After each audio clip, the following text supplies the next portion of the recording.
So, this is a story all about how I got my driver's license.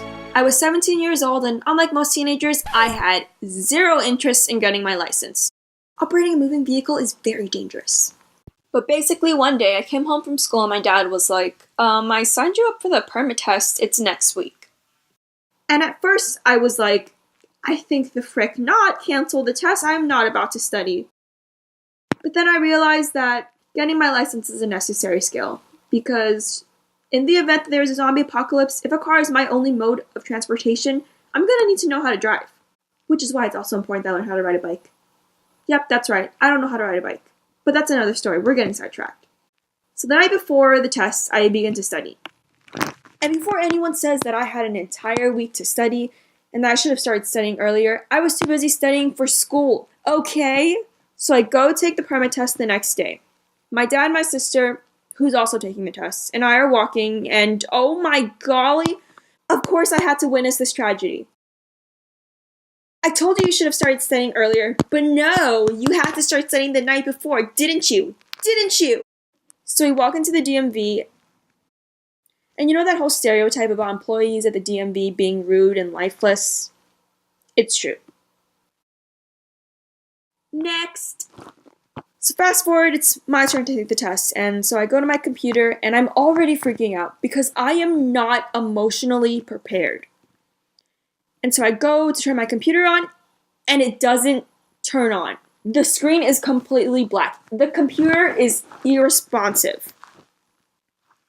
And so I look over to my sister, and she tried to mouth something, but I couldn't for the life of me figure out what she was trying to tell me. And in that moment, I was not okay. And I know what you're thinking.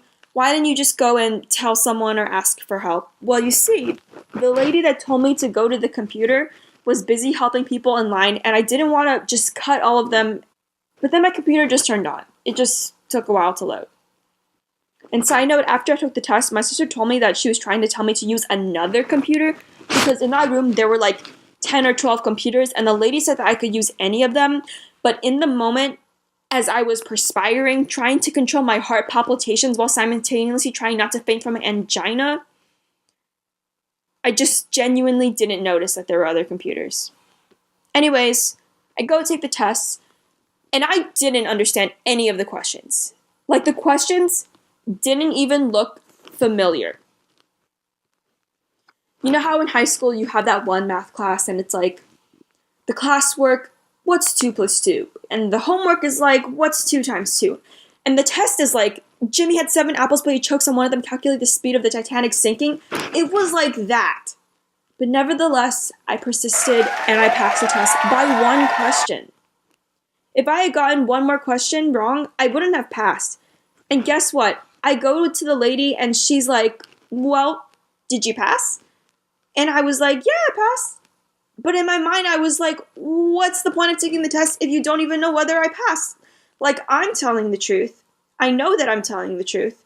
But if I was an uncivil teenage hooligan, I could have just said, yeah, I passed, even if I failed. But I passed, which means that I could start driving behind the wheel now. With a passenger that's at least 21 years of age, with a valid driver's license in said state, of course.